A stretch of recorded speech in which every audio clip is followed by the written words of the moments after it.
Akkam jirtu hordoftoonnii fi dhaggeeffattoonni YouTube chaanaalii keenyaa nageenyi koo bakka isin jirtan hundumaatti ardii isin jirtan biyya isin jirtan hundumaatti isin qaqqabuun isiniin jedha. Akkam jirtu naguma. Tole galanni uumaa keenyaaf haa ta'u, rabbiif haa ta'u, waaqayyoof haa ta'u. Anis maatiin koos bakka hin jirutti nagaadha. Kanaaf mee guyyaarraa waa tokko waan xiyyeeffannoo barbaadu tokkoon qabadhee isinii dhiyaadhe. Innis maal inni yoo jettanii namoonni yeroo baay'ee ani sabboonaa Oromooti, aan Oromoodha jennee yeroo baay'ee namoonni dhaadannu jirra. Yookaanis immoo Oromummaa keenyatti namoonni itti boonnu jirra jechuudha. Haa ta'uyyuu malee sun gaarii ta'etu jiru. Ammam waa'ee Oromummaa keenyaa beekna yoo jenne immoo inni immoo wal nama gaafachiisaa jechuudha. Sirna gadaa hangam beennaa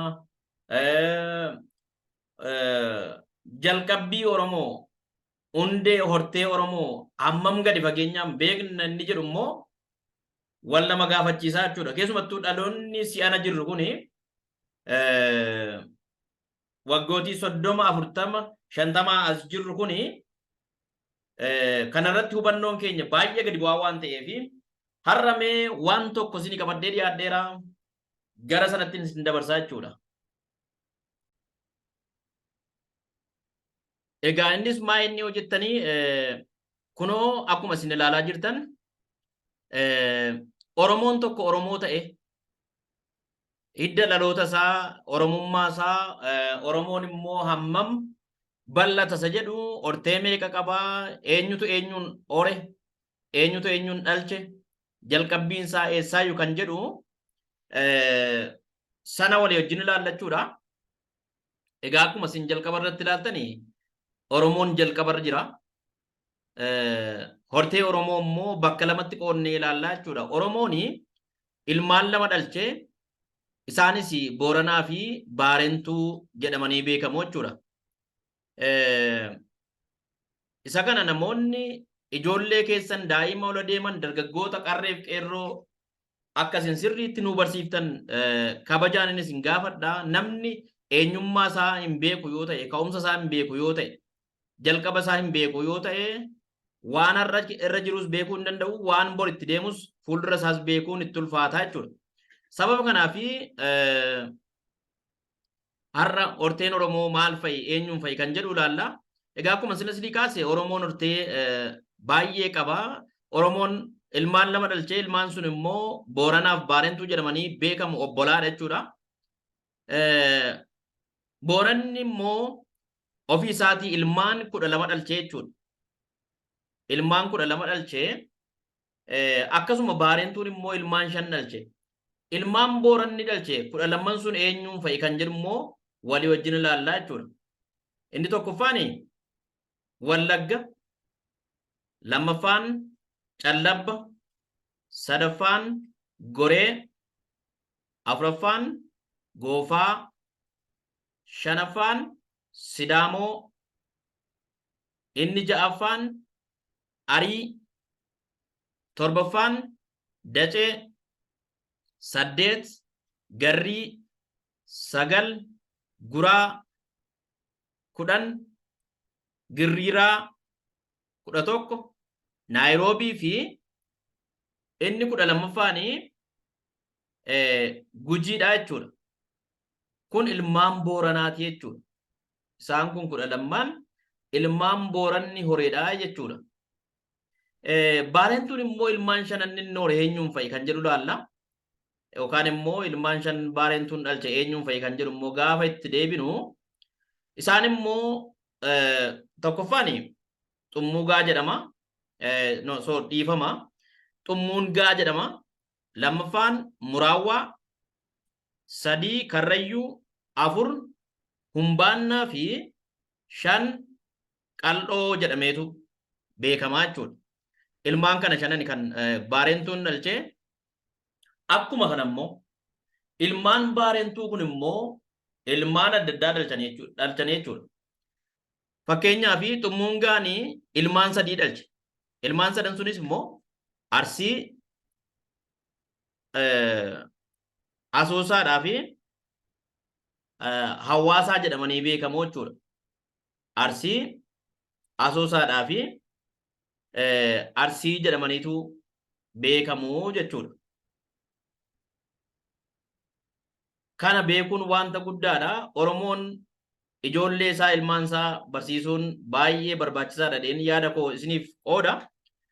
Inni itti aanu muraawwaan ilma tokko dhalche, innis immoo ittuu jedhamee beekamaa jechuudha.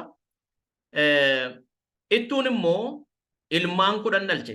Isaanis Waatee, Gamoo, Gaamoo, Baay'ee, Afuraffaan Galaan, Addayyoo, Baabboo, Waaree, Algaa, Gaaddullaa fi Elelliidha jechuudha. Elelleedha jechuudha. Akkuma kana immoo Karrayyuun ilmaan dhalche qaba. Ilmaan Karrayyuun dhalchee Karrayyuun Baareentuu jechuudha. Ilmaan 12 dhalchee qaba. Isaan immoo Dullachaa, Abbichuu, Goonbichuu, Sayyuu, Oboo, Oborii, Jiillee, Bullaallaa, Mucee, Galaan, Salaalee fi Walloodha jechuudha. Ammas immoo Humbaannaan ilmaan yookaan immoo ilma tokko dhalche, innis Aanniyaa jedhameetu beekama. Aanniyaan immoo ilmaan 7 dhalche. Isaanis Malkaa, Baabboo, Dimbii, Baaduu yookaan immoo Biduu, Mucii, Naanna'aa fi Kudheedhee jedhamanii beekamoo jechuudha. Qalluun immoo akkuma kana ilmaan 4 dhalche. Isaanis Ala, Daga, Obborraa fi Baabbillee jedhamanii beekamoo jechuudha. Ilmaan alaa immoo 12tu jiru. Isaan immoo Abbayyii, Nuunnu, Kaakkuu, Buubbuu, Buubbu, Diramuu, Abbaadhoo, Goolloo, Eerii, Uttayyuu, Galaan, Meettaa fi Arroojjiidha jechuudha. Akkuma kana Dagga ammasii ilmaan 3 dhalchee. Ilmaan 3 Daggaa Noolee, Jaarsoo fi Humeedha jechuudha. Obboroon immoo ilmaan meeqa dhalche? Ilmaan 3 dhalche. Isaanis immoo Akkichuu, Billii fi Dooranii jedhamu jechuudha. Dooranii jechuu dandeenya. Baabbilleen immoo ilmaan 3 dhalche. Innis Gantuub, Hawwiyyaa fi Hawaasilee jedhamanii beekamu jechuudha. Akkuma kana Arsiin ammasii ilmaan 2 dhalche. Isaanis Siikkoo fi Maandoo jedhamanii beekamu. Ilmaan Arsii.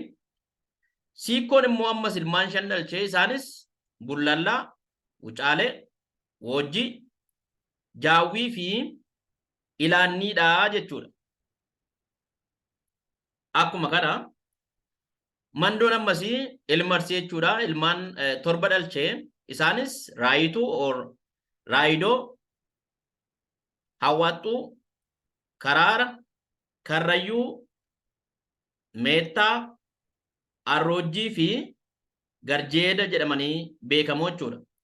Ammasii Akkichuu Obboraa ilmaan 2 dhalchee. Isaanis Dhaayii fi Biliidaadha jechuudha. Inni kan biraa ammasii Dhaayiin ilmaan 3 dhalchee. Isaanis Dukkoo, Kooyyee fi Alaatayaadha jechuudha. Ammas Biliidaan ilmaan 3 dhalchee. Isaanis Godaanaa, Busaa fi Allaadha jechuudha. Gujiin Booranaa ilmaan 3 dhalchee. Isaanis Hookkuu, Uraagaa fi matii yookaan maatiidha jechuudha. Kan biraa ammas hokkuun ilmaan torba dhalche isaanis galaalcha, oborraa, michillee fi michillee, heeraa, bunniituu, kinnoo fi baallaadha jechuudha. Ammas uraagaan ilmaan ja'a dhalche isaanis ilmaan uraagaa jechuudha. Goolloo, halla'oo, aggantuu, daraartuu, sarboortuu fi waajiituudha jechuudha. Inni kan biraa ammas maatiin ilmaan sadii dhalche ilmi booranaa jechuudha. Innis isaanis hirqaantuu, liinsoolee fi hundee jedhamanii beekamoo jechuudha. Kun eessaa argatte yoo jettanii maddi hortee ilmaan Oromoo kuni bakki hin argadhee maddi isaa kitaaba seenaa Oromooti. Kitaaba seenaa Oromoo barbaadaatii dubbisaa. Dhaloonni amma jiru kun waa'ee Oromummaa isaa waa'ee Oromoo beekuun murteessaadha jechuudha. Waa'ee eenyummaa ofii beekuun barbaachisaadha. Ani eenyu, eessaan dhufe, akkamittiin dhufe, hundeen dhaloota kootii eenyu, ani maddi dhaloota kootii eessa, isa jedhu dudduubatti deebi'ee of beekuun barbaachisaadha. Dhaloota ittaanuttis immoo dabarsuun barbaachisaadha jechuudha.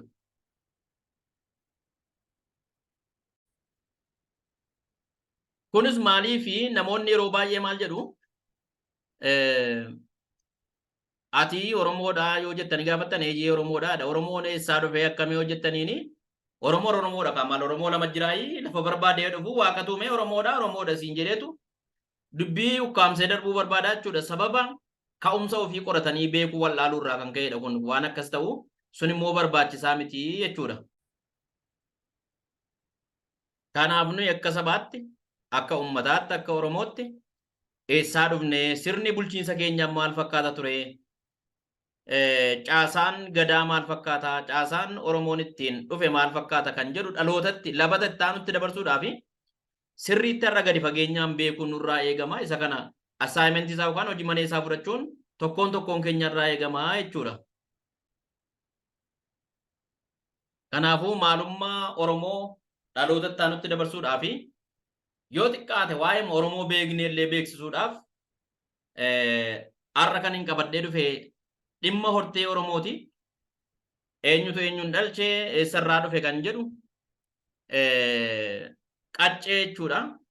Yookaan immoo labata kamtu kamitti darbaa dhufe isa jedhu kaasuudhaaf waan hin yaadedha kuni. Kanaaf har'aaf galatoomaan isiniin jedha. Yeroo ittaanutti immoo ammas dhimma Oromoo wanta beekuu qabnu kan biraa qabadhee ammas isiniin dhufa. Kanaaf YouTube kan koo kana like, share, subscribe gochuudhaan na bira dhaabadhaan isiniin jedha. Na deeggaraa anis isiniin qaba. Isinis immoo na qabdu. Akkuma weellisaan sun jedhee jechuudha muknillee baala qabaa si malee maalan qaba jedhee anis si malee waan biraan qabu. Isinis na qabdu waluma qabna waan ta'eefi Oromoo koo na jajjabeessaa wal jajjabeessinaa isiniin jedha. Nagaanaa ta'a bakka jirtanitti yeroo gaarii qabaadha.